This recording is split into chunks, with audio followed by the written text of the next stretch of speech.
வணக்கம்ங்க. இன்னைக்கு நம்ம வீட்டு செடியில பார்த்தீங்கன்னா பூசணிக்காய் வெட்ட வந்திருக்கிறோம். இன்னைக்கு பூசணிக்காய் நம்ம வீட்டில் மோர் குழம்பு தான் பண்ண போகிறோம். இப்போ பாருங்க, நம்ம பூசணிக்காய் கொடியில் வந்து பூசணிக்காய் விட்டுருக்குது. ரொம்ப நாள் ஆயிடுச்சு. இதோட ஷேப் பாருங்களேன் எப்படி இருக்குதுன்னு, வித்தியாசமா இருக்குது. பார்த்தா இந்த காய் தான் இப்படி இருக்குதுன்னு பார்த்தா அடுத்த பிஞ்சு வந்து இருக்கிறது அதே மாதிரி ஷேப்பா இருக்குது.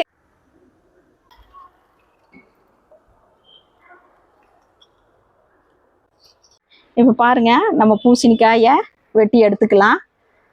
நல்ல வெள்ளை பூத்து நல்லா முத்திருச்சுங்க. பாருங்க எப்படி இருக்குன்னு பாருங்க. போயும் நீ அரிஞ்சு நம்ம சூப்பராக மோர் குழம்பு வைக்கலாம். அதே மாதிரி அடுத்த பூசணிக்காய் வெட்டி அல்வாவோ இல்லை கூட்டோ வைக்கலாங்க. வாங்க போய் அறியலாம்.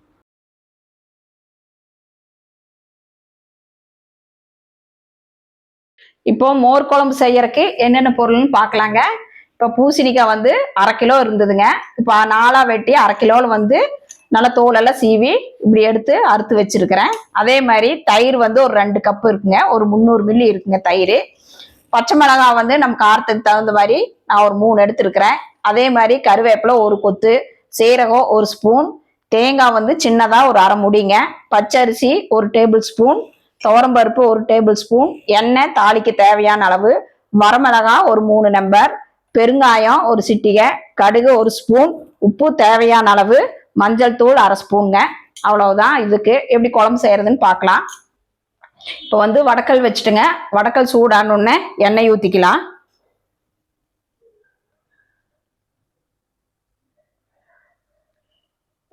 இப்போ வந்து பூசணிக்காயை நல்லா வதக்கி விட்டு வேக வைக்கலாங்க.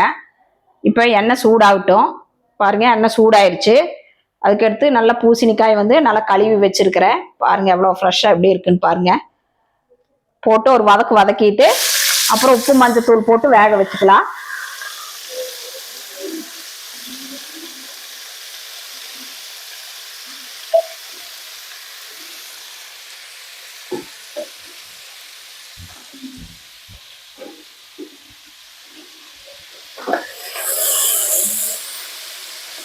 நல்லா ஒரு 2 நிமிஷம் அந்த தண்ணி எல்லாம் வத்துற அளவுக்கு இதுலயே தண்ணி விட்டு வருங்க.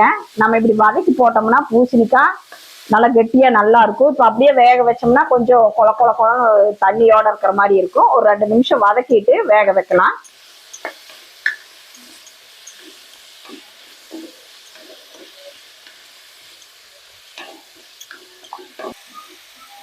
இப்போ பாருங்க 2 நிமிஷம் ஆயிடுச்சு. கொஞ்சம் வந்து சுருங்கிருச்சு பாருங்க காயெல்லாம். இப்போ வந்து தண்ணி ஊற்றி உப்பு மஞ்சள் தூள் போட்டு வேக வச்சுக்கலாம்.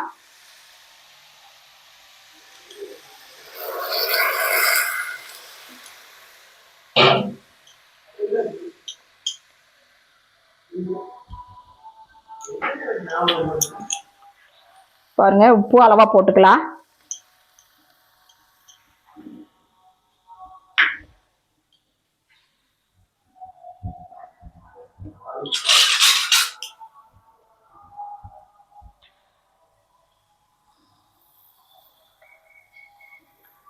இப்போ வேகட்டுங்க. அது அதுக்குள்ள நாம ஜாரில் தேங்காய் பச்சை மிளகாயெல்லாம் அரைச்சிட்டு வந்துடலாம். அதுக்கு என்னென்னு பார்க்கலாங்க.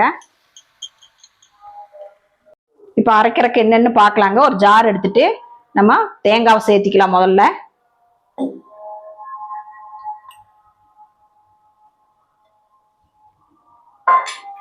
இதோட 2 பச்சை மிளகாய், ஒரு துண்டு இஞ்சி,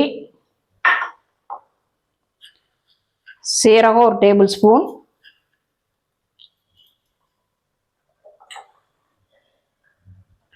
அப்புறம் பச்சரிசி ஒரு டேபிள் ஸ்பூன் ஊற வச்சிருக்கிறோங்கல்ல, அதையும் சேர்த்திக்கலாம் தண்ணி வடிச்சிட்டு.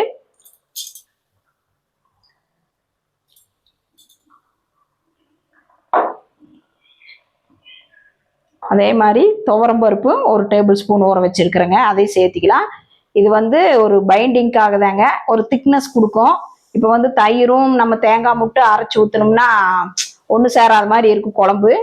இது வந்து ஒரு பைண்டிங் தான் போடுறோம். போட்டுங்க இதே நல்லா நைஸாக அரைச்சிக்கலாங்க தண்ணி ஊற்றி. இப்போ பாருங்க, தேங்காய் பச்சை மிளகா அரிசி எல்லாம் போட்டு நம்ம நைஸாக அரைச்சி எடுத்துகிட்டு வந்துட்டோம். அதுக்கு அடுத்தது வந்து தயிர் பாருங்க நல்ல கெட்டியா, நல்ல கெட்டி தயிரா இருக்கு. புளிப்பு இருந்ததுன்னா நீங்க ஒரு ஸ்பூன் சர்க்கரையும் கூட சேர்த்திக்கலாம், புளிப்பு எடுத்துரும். இப்போ வந்து இது புளிப்பு இல்லாத தயிர் மிக்சியில் ஊற்றி நல்ல ஒரு 2 அடி அடிச்சு எடுத்துக்கலாங்க. நான் 2 தடவை ஊற்றி எடுத்து அடிச்சுக்கிறேன். இப்போ பாருங்க தயிரையும் 2 தடவை ஜாரில் போட்டு நல்லா அடிச்சு எடுத்துட்டேன். நீங்க தயிர் சிலிப்பி இருந்தாலும் கூட ஒரு 5 நிமிஷத்துல சிலிப்பி எடுத்துக்கலாம். இல்ல ஜார்ல போட்டு 2 சுத்து சுத்துனீங்கன்னா சூப்பரா நல்லா மோர் மாதிரி நல்லா ஆயிருங்க. இது வந்து ஆடையெல்லாம் எதுவும் இல்லை, அதனால நான் ஜார்ல போட்டேன். நீங்க தயிர் சிலிப்பிலையும் கூட சிலிப்பிக்கலாம். பாருங்க தேங்காய் மோரெல்லாம் அடிச்சுட்டு வர்றக்குள்ள இப்போ ஒரு மூடி போட்டு பூசணிக்காய் வேக விட்டுட்டோம். பாருங்க நல்லா வெந்துருச்சு.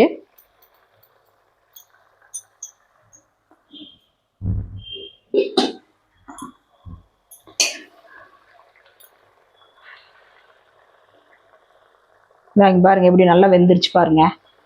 அவ்வளவுதாங்க. நாம இப்ப தேங்காய் அரைச்சு வச்சிருக்கிறத முதல்ல ஊத்திடலாம்.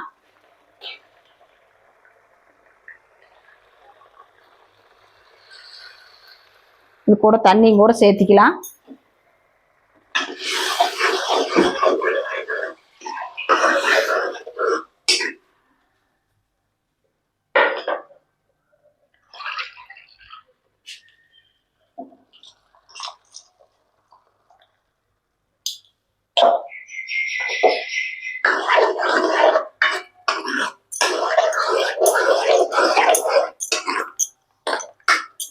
பாருங்க நல்ல ஒரு 2 நிமிஷம் கொதி வரட்டு.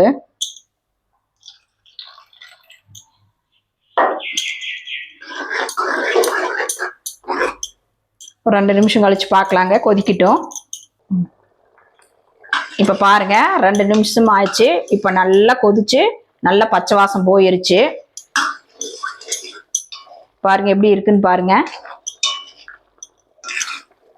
இதுக்கு அடுத்தது வந்து நம்ம வந்து மோரை சேர்த்திக்கலாம்.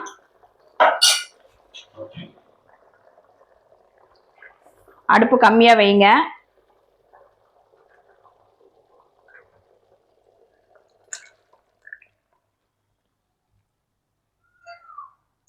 இப்போ தண்ணியும் கூட வேணும்னா சேர்த்திக்கலாங்க.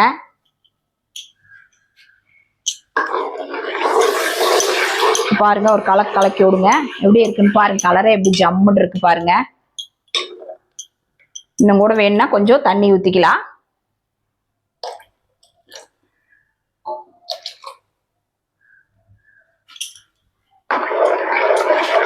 அவ்வளவுதாங்க. மோர் ஊத்துனதுக்கு அப்புறம் ரொம்ப கொதி விடக்கூடாது, பிரிஞ்சு போயிருங்க.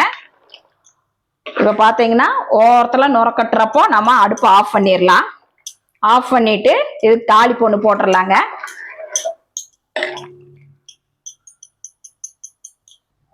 இப்ப பாருங்க மோர் ஊத்தி ஒரு நிமிஷத்துலயே பாத்தீங்கன்னா சுத்தியும் வரும், கொதி வர ஆரம்பிக்குது. இப்ப அடுப்பு ஆஃப் பண்ணிடுவோனுங்க. இப்ப கொதி விட்டீங்கன்னா பிரிஞ்சு போயிடும். இப்ப அவ்வளவுதாங்க. அடுத்தது வந்து இதுக்கு தாளிப்பு போட்டுடலாம். பாருங்க இந்த பக்குவத்துல இருக்கணும். இன்னும் கொஞ்சம் ஆறாரம் இன்னும் கொஞ்சம் கெட்டியாகும். இப்போ கூட உப்பு பத்தலைன்னா போட்டுக்குங்க. இப்ப நான் போட்டிருக்கிறது உப்பு கரெக்டா இருக்குது. இப்ப அடுத்தது வந்து தாளிச்சு கொட்டிடலாம். இப்ப பாருங்க தாளிக்கிறதுக்கு ஒரு வடக்கல் வச்சிட்டோம். வடக்கல் சூடாயிருச்சு. இப்போ எண்ணெய் ஊத்திக்கலாம்.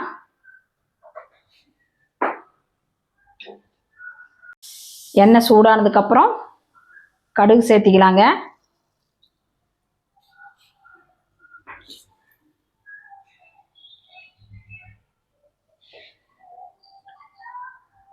கடுகு வெடிச்ச உடனே நம்ம காஞ்ச மிளகா, கருவேப்பிலை, பெருங்காயங்க தாளிச்சு பாருங்க. கடுகு வெடிக்குது.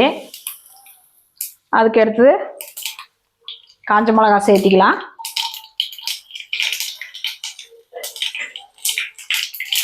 அதுக்கு அடுத்தது இதோடைய கருவேப்பிலை, பெருங்காயம். அவ்வளவுதாங்க. இதை எடுத்து அதில் கொட்டிக்கலாம். அடுப்பு ஆஃப் பண்ணிட்டு அதில் ஊற்றிடலாங்க. இப்போ பாருங்க தாளிப்பை நம்ம குழம்புல சேர்த்திக்கலாம்.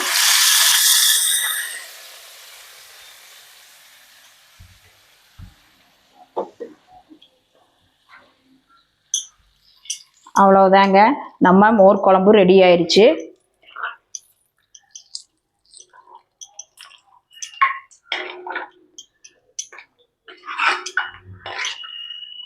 பாருங்க கலர் எப்படி இருக்குன்னு. நம்ம வீட்லயே பொரிச்ச பூசணிக்காய் போட்டு மோர் குழம்பு வச்சாச்சு. வீட்டுல தயிர் இன்னைக்கு நிறைய மிச்சம் இருந்தது. காலையிலேயே பிறை ஊற்றி வச்சிருந்த தயிர் நிறைய இருந்தது.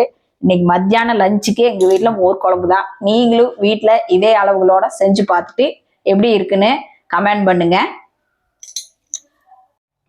மோர் குழம்பு எப்படி செய்யறதுன்னு பாத்தீங்களா? நீங்களும் வீட்டுல இதே மாதிரி சிம்பிளா ஆனா டேஸ்டா இருக்கும். இதே அளவுகளோட செஞ்சு பார்த்துட்டு எப்படி இருக்குன்னு கமெண்ட் பண்ணுங்க. இந்த வீடியோ பிடிச்சிருந்தா லைக் பண்ணுங்க, ஷேர் பண்ணுங்க, முக்கியமா சப்ஸ்கிரைப் பண்ணுங்க. நாங்க வீட்லயே ஸ்வீட்டு, ஸ்நாக்ஸ், மசாலா ஐட்டம் எல்லாம் சுத்தமான முறைப்படி செஞ்சு தர்றோம். உள்ளூர் வெளியூர் எல்லாத்துக்குமே, அதாவது கொரியர் மூலம் அனுப்பி வைக்கிறேங்க. யாராவது வேணும்னா எங்களை கான்டாக்ட் பண்ணுங்க. Phone number 9952809354, Kavundampalayam, Coimbatore. பேர் வந்து மனோன்மணி. நன்றி, வணக்கம்.